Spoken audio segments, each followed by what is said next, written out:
Good morning. Welcome to News with a View, hosted by me, John A. Costa. This is a conservative leaning podcast, but I do take both sides of an issue and examine it. I get these issues from both sides of the spectrum of news, from the right and then from the left. And I use common sense,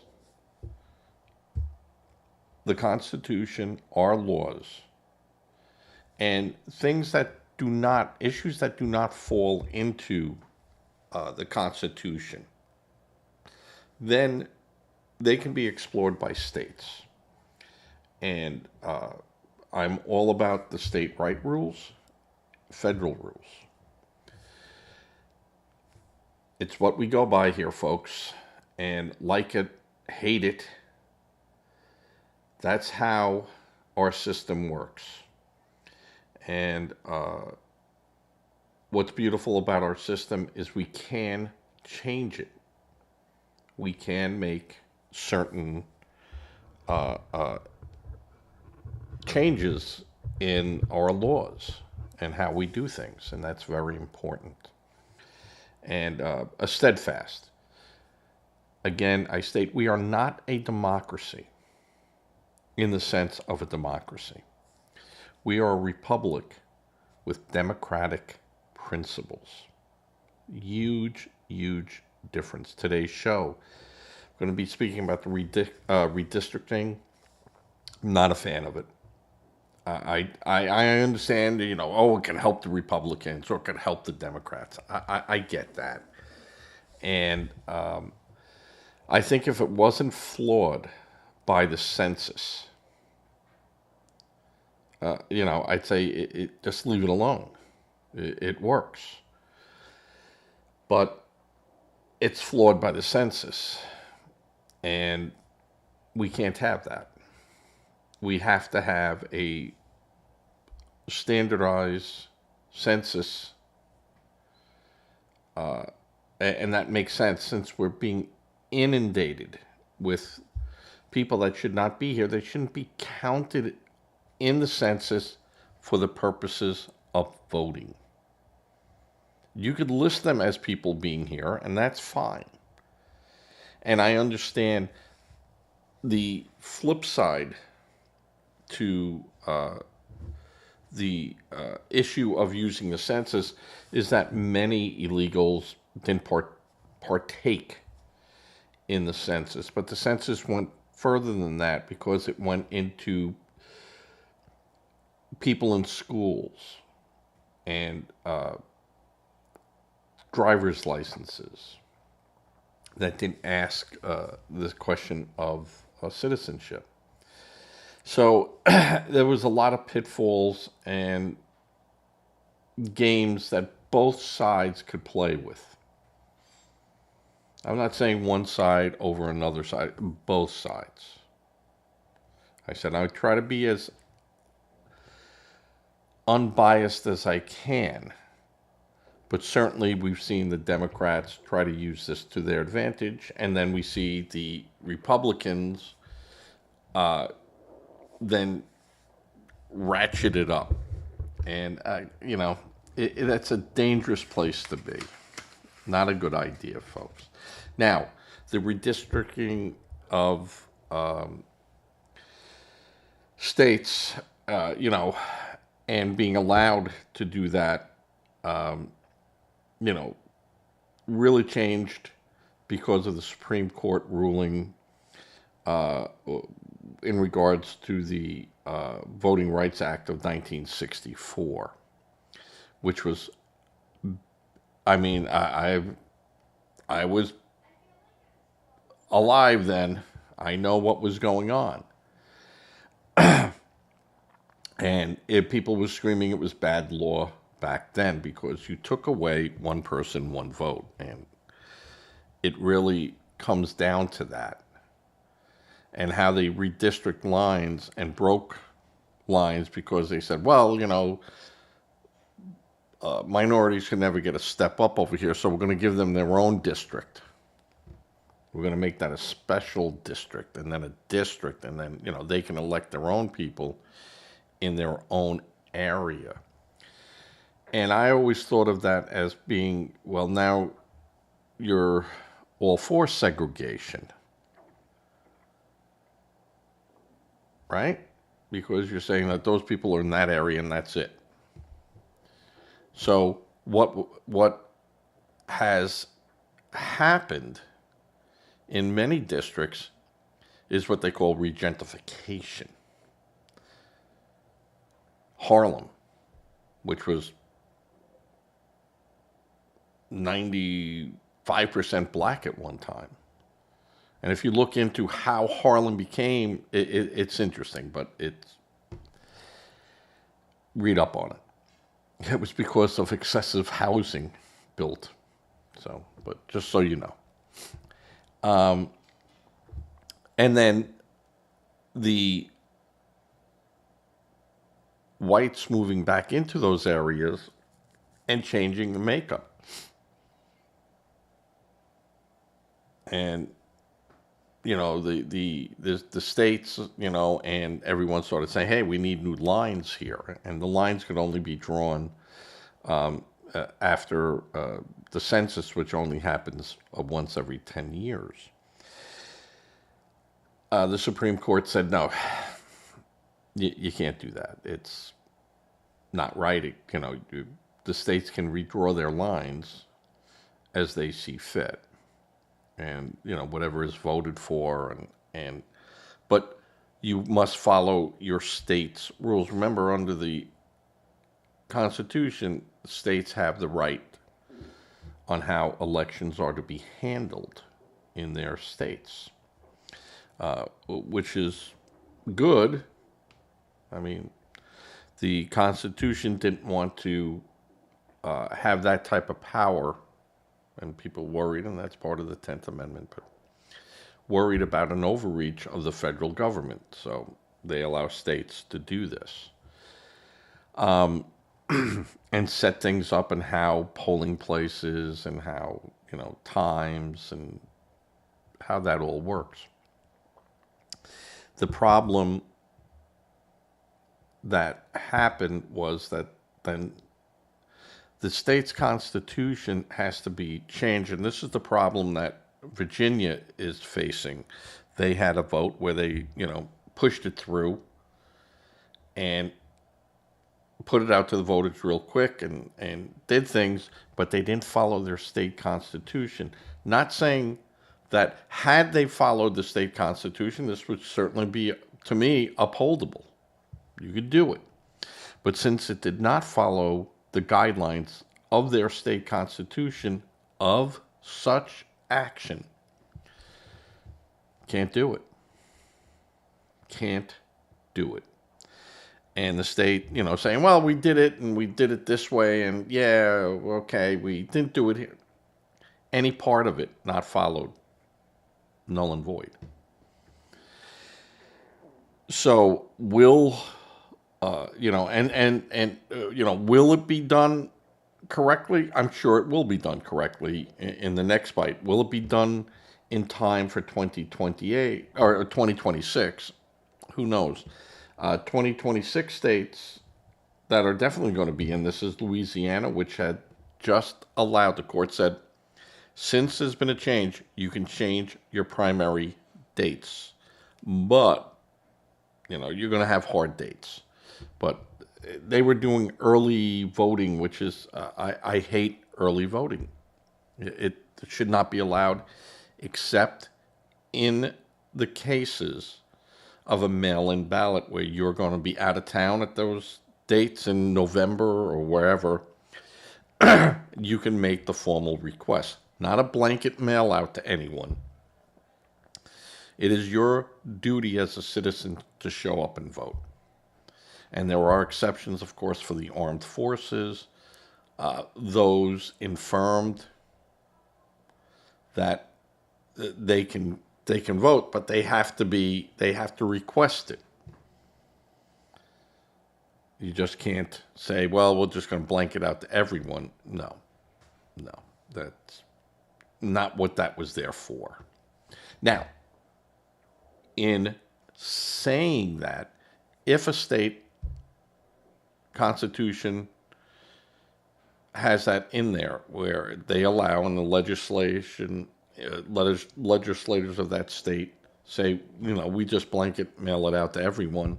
If you want to show up, but we know, and we we make sure people aren't double voting.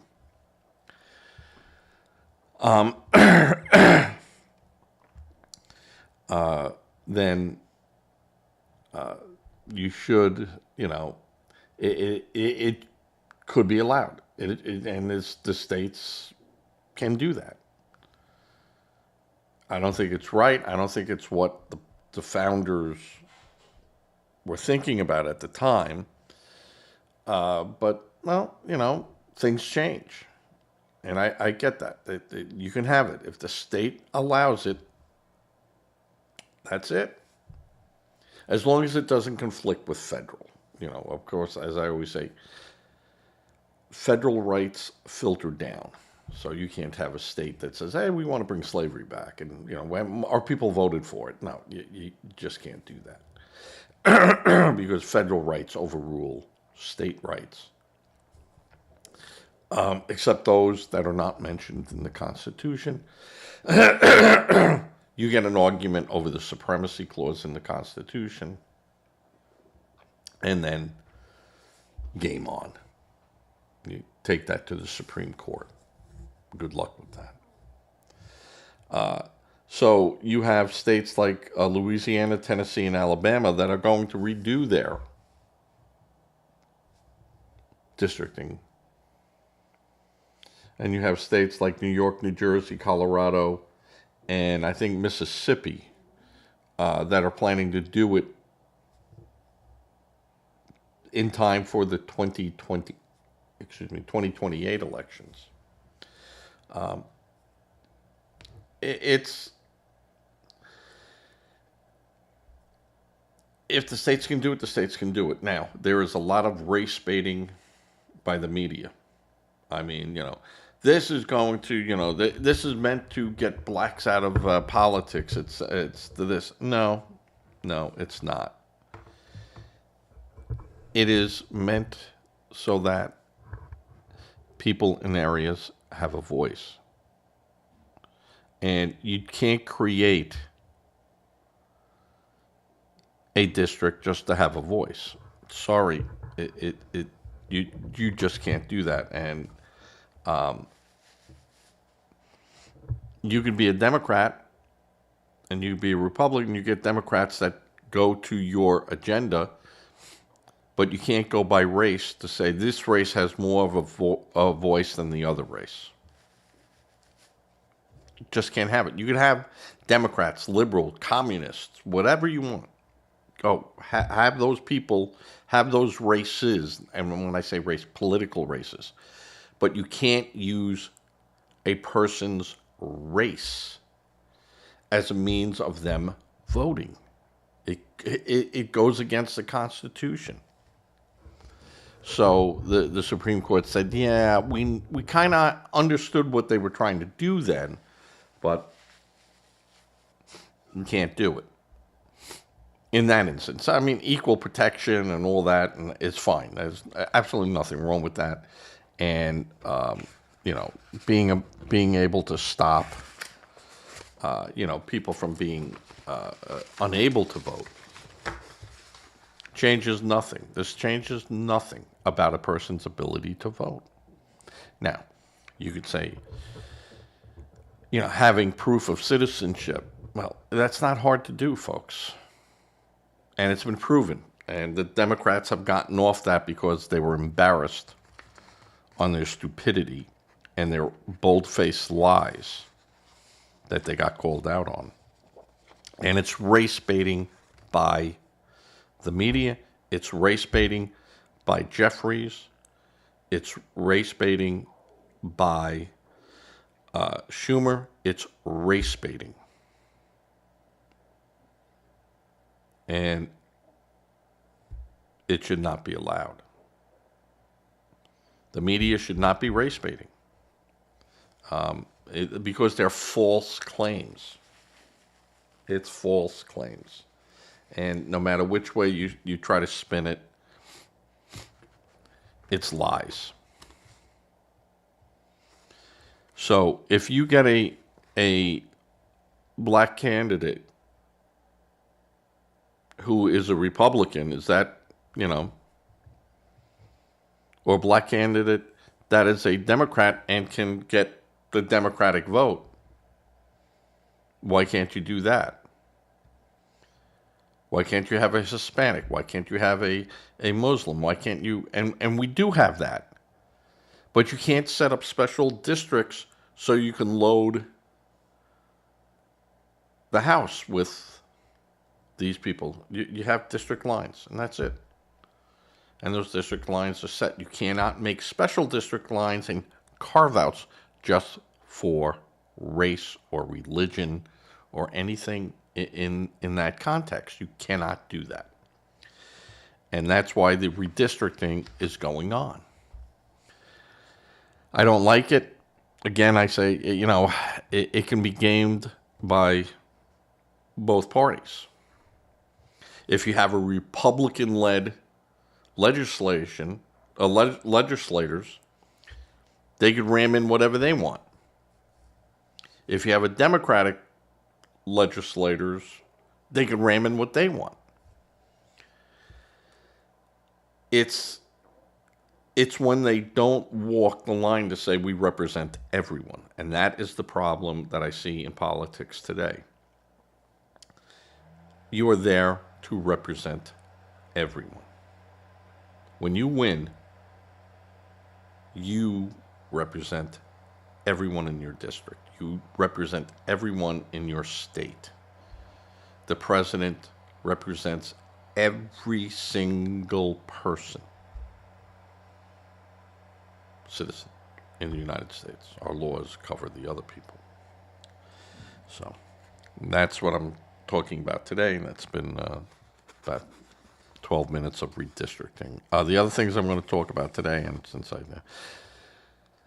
some interesting facts coming out about the Biden DOJ and what they did. We're going to hear about Biden forever, folks, because it was that bad and will affect us for 20 years, 30 years down the road.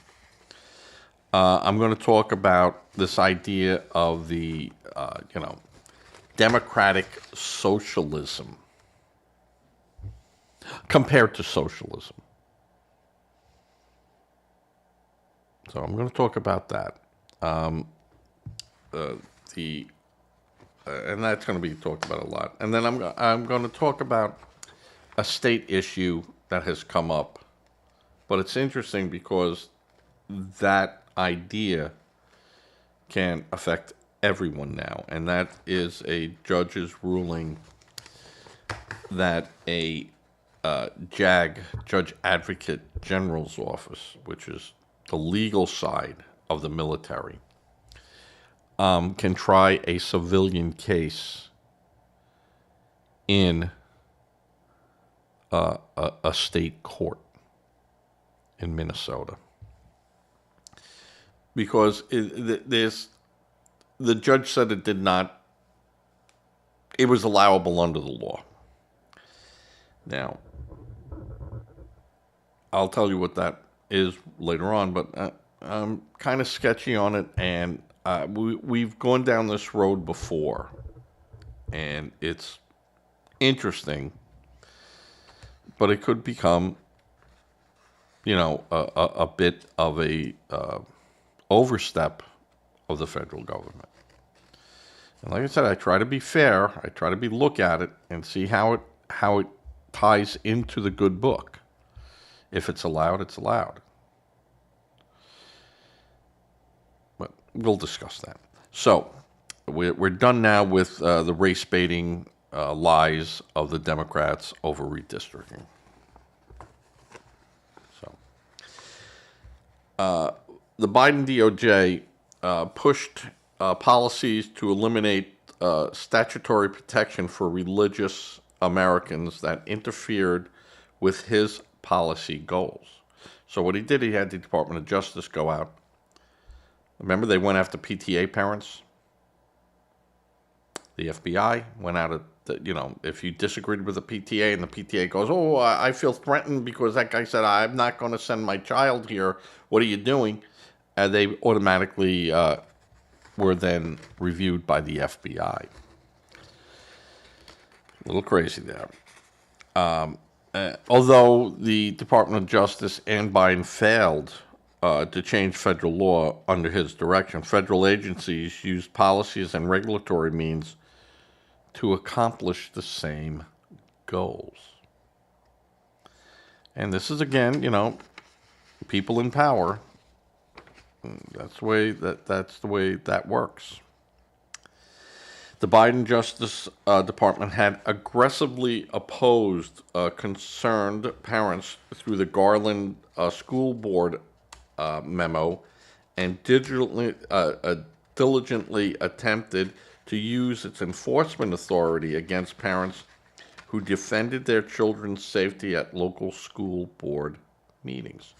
Not that their safety was in questions at school board meetings, but at school board meetings, they questioned the safety of their children.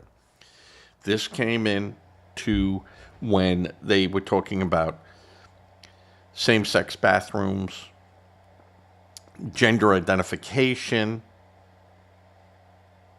and personal identifications. I'm not John. I want to be called, Bender the robot. And the teachers have to then go, well, all right, you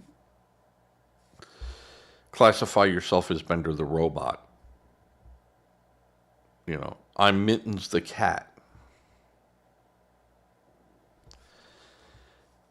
And parents were going, hey, I don't want my child going into a bathroom, that they're in third grade, and we have eighth graders in that class, in that school, that are using those same bathrooms that my, 9-year-old's in.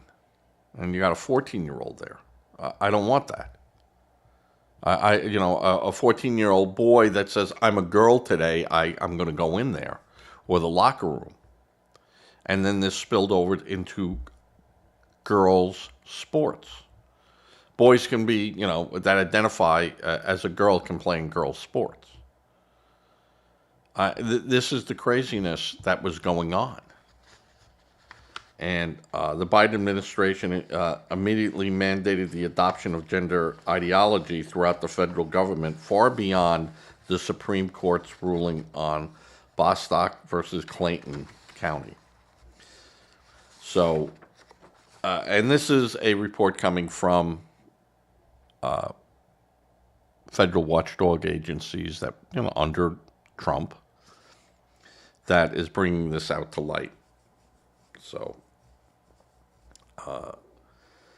it's interesting to see this all coming out. And we knew this was coming out because Trump ran his election on saying, I'm going to expose this.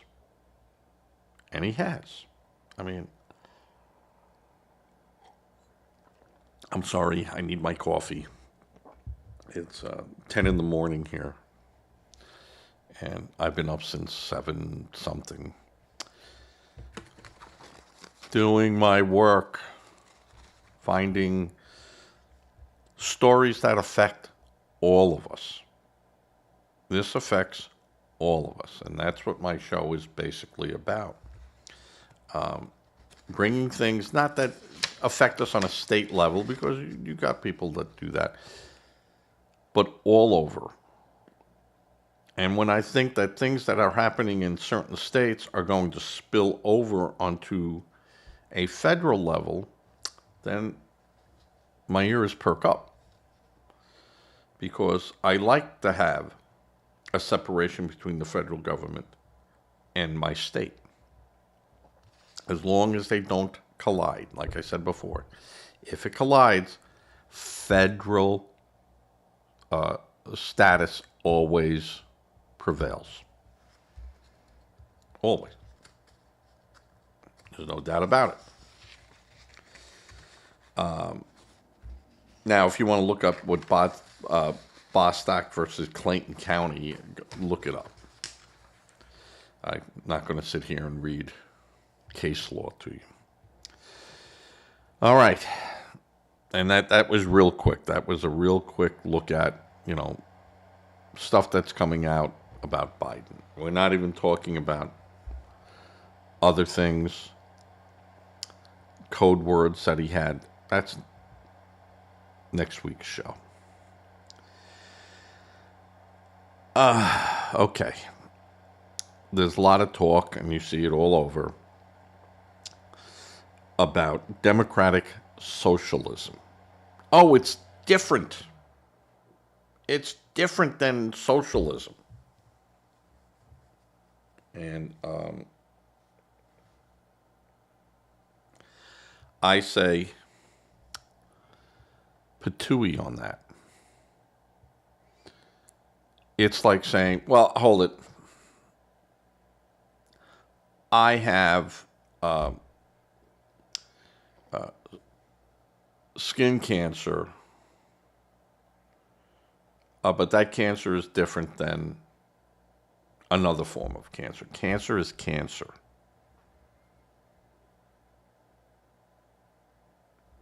Its base root is, something going abnormal to what is currently there. And that's socialism, folks. Socialism is a political and economic ideology that seeks collective ownership of a means of production, distribution, and exchange. And here's how democratic socialism wants to bind itself. Democratic socialism, on the other hand, is a branch of socialism. Liver cancer versus colon cancer. They're both cancers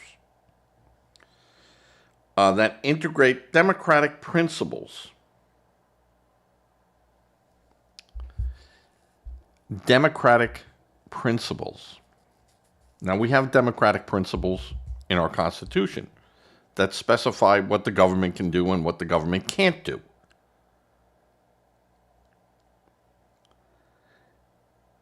And into the pursuit of social and economic equality.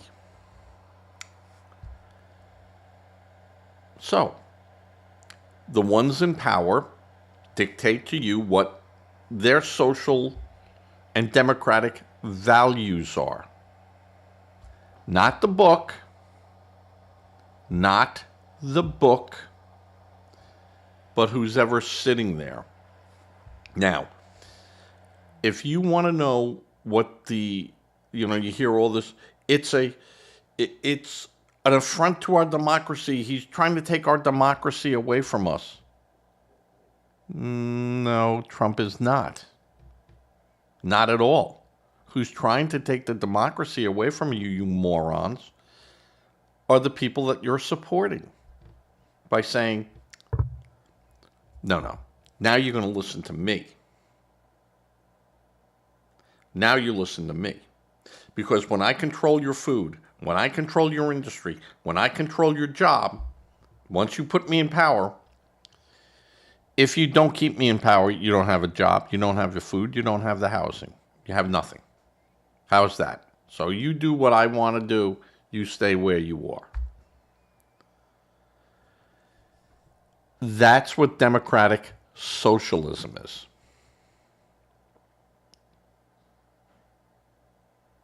It's not even mob rule.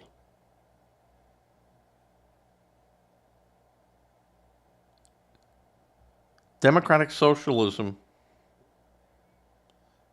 is what you're fighting. No kings. Hear ye, let it go out throughout the land. This is what is now going to happen. That's democratic socialism. You people are so stupid that believe in it. Stupid, naive. Or you just hate our system and you go, I'll take that system. Because you don't know that the system that you're living in right now is protecting you from being swallowed. And instead, you willingly walk into the mouth of the serpent. That's how silly you people are. Is the idea of social democracy. We have representatives that are voted in, that act in our stead. When you get these people in there, they ain't never leaving because they could change the rules. Their game, their rules. Where in a republic, we have the rules. We have the system in place that keeps those rules. Everyone plays nice in the sandbox. You can challenge it. Like I said, you can challenge it. You can change it. But the Bill of Rights can't be changed, folks. Bill of Rights cannot be changed. And what social democracy, democratic principles, and they're just principles because they can expand. That's my idea today. My idea tomorrow might be much further to the left. The idea that the media is selling this and they're hyping it and the Democrats are getting on board on this in a huge way is dangerous to what people call democracy.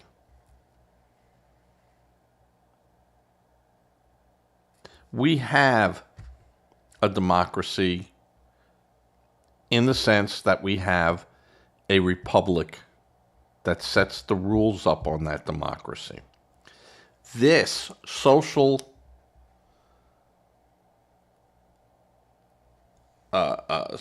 democratic socialism is not democracy. It is not democracy, folks. Because it's not even mob rule. Once you put those people in power, they can change how they get back into power. Or get out of power. And you scream about no kings. I don't understand this lunacy. And people, and it was very, very cleverly done. Because they don't teach civics anymore in school. They don't teach history in school. And it's our history. And it doesn't have to be accurate history. It's our history.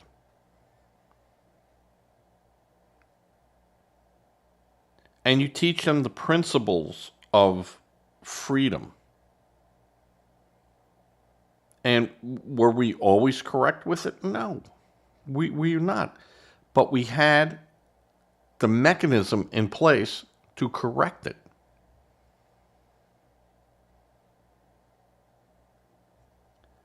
And we still have the mechanism in place. It gets tweaked.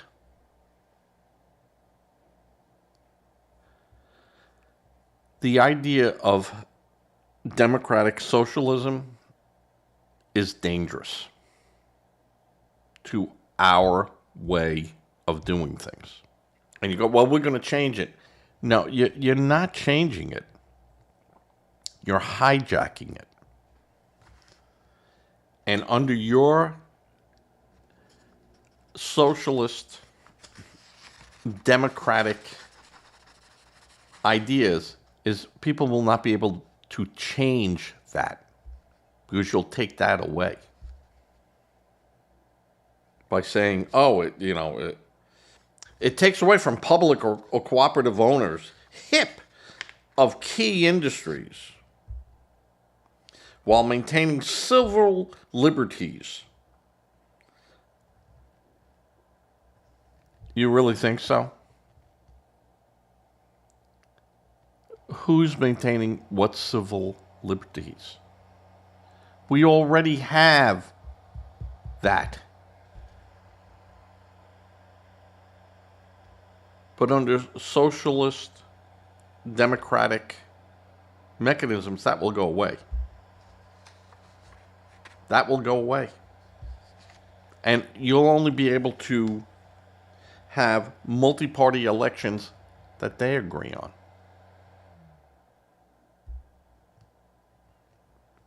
And democratic institutions that they say, oh, you're a capitalist. You can't. Nope. Can't do that. Has to be cooperative. Has to be owned by the people. And so you take a little bit further depth into it.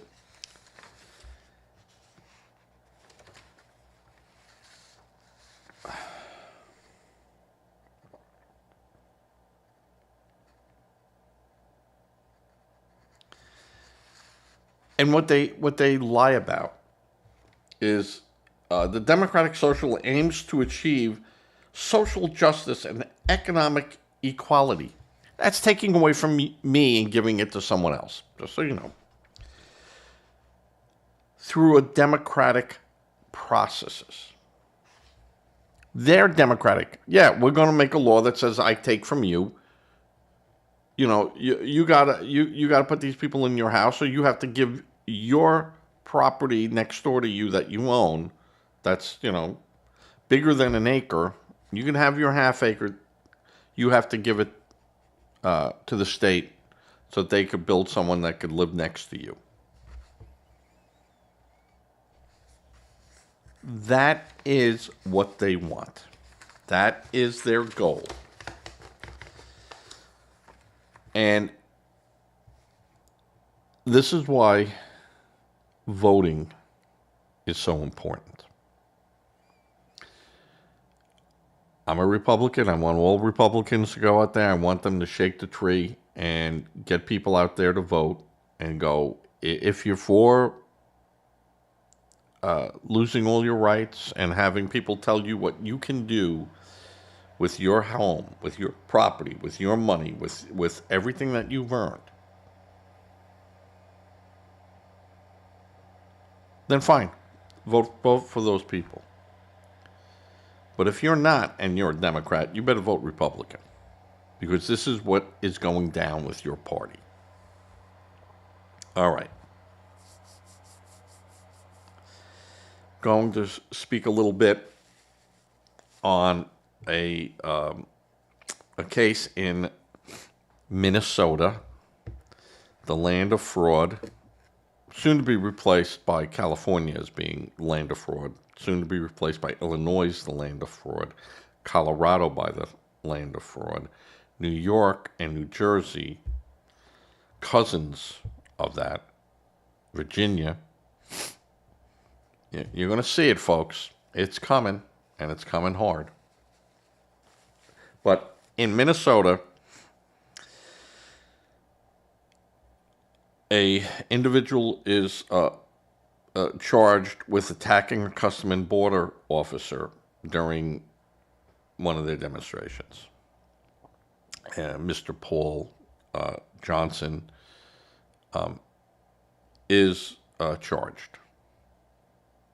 So, not being alleged, he is charged. Different than being alleged. With attacking a Customs and Border officer, physically causing harm. The case normally would be tried by the state of Minnesota versus Paul Johnson, because this was an assault and then further federal charges could be levied against him because it was a federal officer. But you can get two bites of the apple here. I'm not a big fan of that. I don't like that. But so what has happened? They say, well, we want to try him in federal court, but we're going to try him in state court, but we want it. The prosecuting attorney, to come from the military side of the government, JAG, Judge Advocate General's Office.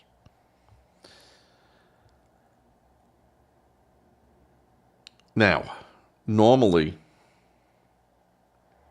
that for the military to go after a civilian, there are ways they can do this.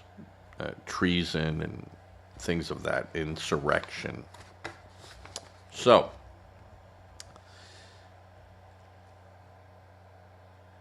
President Trump has invoked the Insurrection Act and going after a Custom and Border officer is a federal offense, of course, and as such, the administration has said that we want a JAG officer to try this case. And the attorney representing Mr. Johnson, whoa. No. The case can go to trial. We understand that. That's fine, on a state level. Even on a federal level, but normally you would use a federal prosecutor. Why aren't you using a federal prosecutor and going down this road? And, why a JAG officer? And they said, the attorney has stated, he said that is goes against the Posse Comitatus Act of 1878.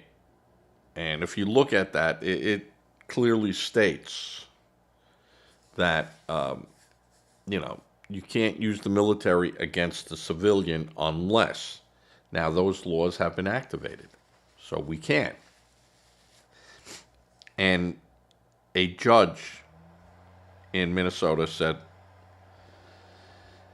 I might not like it, but the law is the law. And this can be pursued in this manner. It's interesting because if you read it, there's a lot of contrary exceptions to the rule of a Posse Comitatus. And that was done in 1878 during the period of Reconstruction of the South.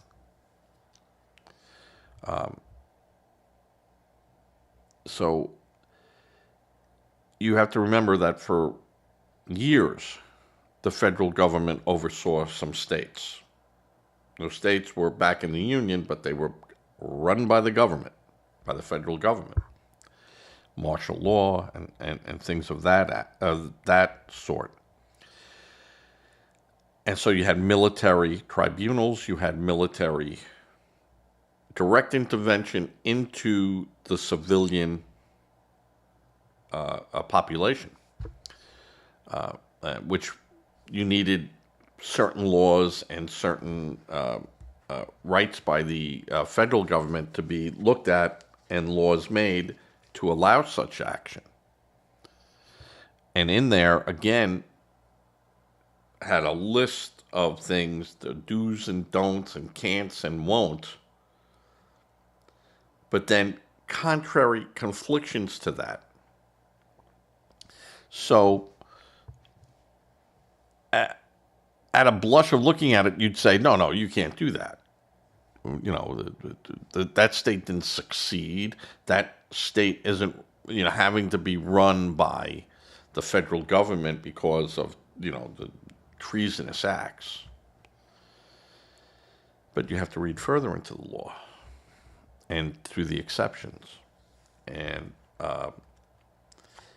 what this now means is that, in theory, this can happen in other states.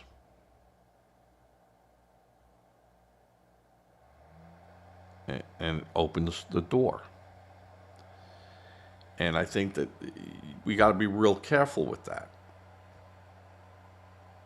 And, you could sit back and go, well, that guy hit a customs office, screw him, he gets charged. And yeah, no one is saying that he doesn't get charged. It is how the case is being prosecuted.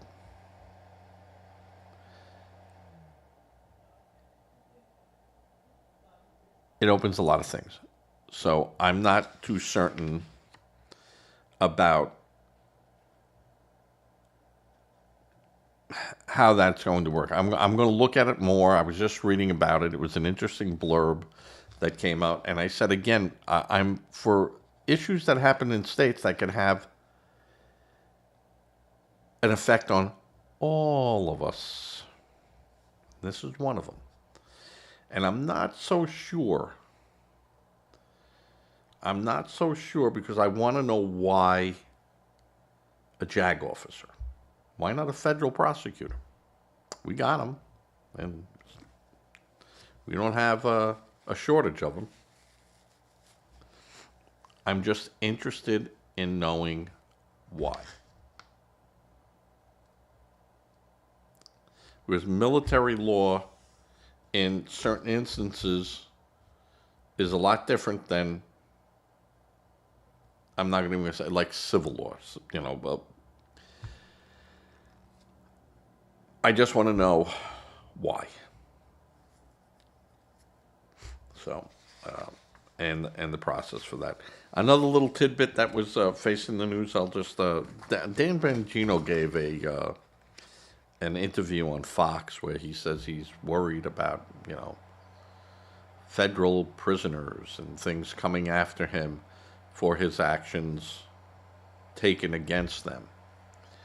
And if the Democrats get back in office, they'll weaponize the Department of Justice and then bring charges against him and put him into prison where, he could be in danger.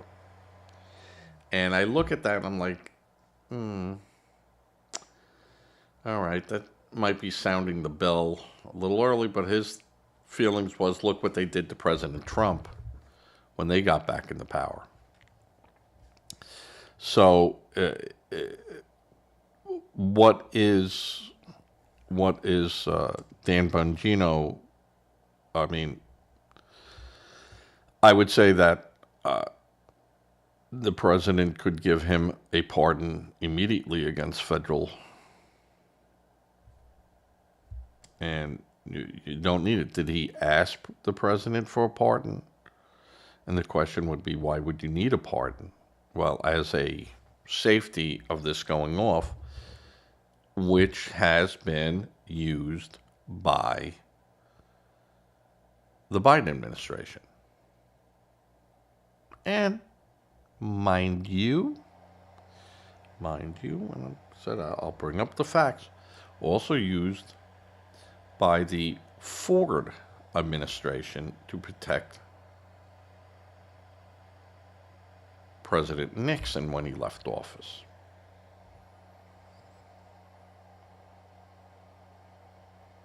Now, the pardons, given the perpetrators under Nixon, didn't protect anyone from state charges. In the District of Columbia, where, we all know what we're talking about. All right? So, when pardons start being handed out like that, it gets loosey-goosey as it goes down longer, because now Biden opened it up to really, really amazing, amazing status. And so no one, the Democrats can't scream and yell because if Trump goes, I'm going to give Dan Bongino one right now. I'll sign it. It's already signed in my drawer. I just haven't presented it yet. So if something happens to me, boom, boom, boom, I already got a list in the drawer. They get opened and those people get blanket immunity for anything done while in, a certain date. Not get out of jail free card forever, for future violations. So I just found that to be interesting. Read up about it. And, it was on a Fox interview, and you can go and look at it. And, I looked at it, and I'm like, I get it. Kash Patel that could happen to. That could happen to anyone. But I get it. And since, on the flip side, what happened to Comey, it might be something that, people would look at. Now, Comey got a pardon, but he's being brought up on charges of stuff that happened after the pardon was given, which does not count. So, interesting stuff. All right, this is 51 minutes. I was going to make this short. I only wanted 35 minutes today, but of course, I love hearing myself speak. Again, if you made it this far, folks, please leave a comment. I've been getting some good comments from people. I get comments that you guys don't see, but they're good comments, and I answer them in the same way, and I answer them in a manner that does not go up on my YouTube account or my Rumble account, which I've been lacking on because Rumble's a pain in the butt to upload into or to do live, at least from my switcher and my encoder. Does not like Rumble. So, I go out and spend $30 a month so I could just take one stream and multi-stream it? I might do that. And again, this show is not monetized, so I don't make anything. Who's going to pay to listen to some stupid fat guy behind a microphone? I mean, they did for Rush Limbaugh, but, the only thing I have in common with Rush Limbaugh is I talk into a microphone. That's it. I get it. I'm not even close to Anthony Cumia on ABC on Sundays. You can listen to him on ABC New York. Go onto their website. He is national if it's broadcast in your locality. Anthony Cumia, Sundays 8 to I think 11 p.m. On Sunday nights. It's a great show. Extremely conservative, and but with common sense.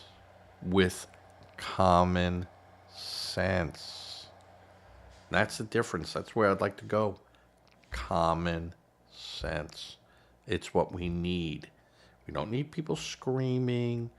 We don't need, and I don't even care if you're civil and you're bringing up facts, not emotions. You could have blue hair, no hair, long hair, short hair. Don't care. I don't care if you're a gay, trans, not, whatever. Don't care. Doesn't impact me. So if you're logical and you bring facts and you want to debate using facts, not emotions, I'm all for you. But absolutely, I'll stand. I absolutely, you're right to have your opinion and be heard. If you select the media to be heard, you can't shout into the window of my house. But you could certainly stand on a public street corner on a box, and as long as you're not trying to hurt anyone or, you know, cause a civil disturbance by doing it, which is, again, what's a civil disturbance? If you don't agree with me and you go, well, I want to riot because of that. Well, okay, you got to stop talking. No, the guy that says I'm going to riot, he gets hauled off. So that's free speech. And really, free speech is just protection from the government, not an employer, not an ABC, not a Jimmy Kimmel. Though I do say that using the stick of the FCC against a Jimmy Kimmel, you're not being prosecuted. He's not being arrested by the FCC or charges going forward against ABC, Jimmy Kimmel. Might be charges where we pull your license at ABC because you agreed to all that. To be a broadcaster, if you want to do that, you have to agree to the FCC rules and regulations. Free speech might not be so free on the public airwaves. And that's why a Fox News, a CNN, a Breitbart, The Beast, they can get away with so much of that because they're not on the public airwaves. They're not. And thus they don't fall under a lot of those headings. And one day they might, but as of yet, and again, that's where the federal government then comes in and goes, well, that's, we control this. I mean, it's something that we have to think about, folks, and be careful of. Because it might stop me from doing my little gig here.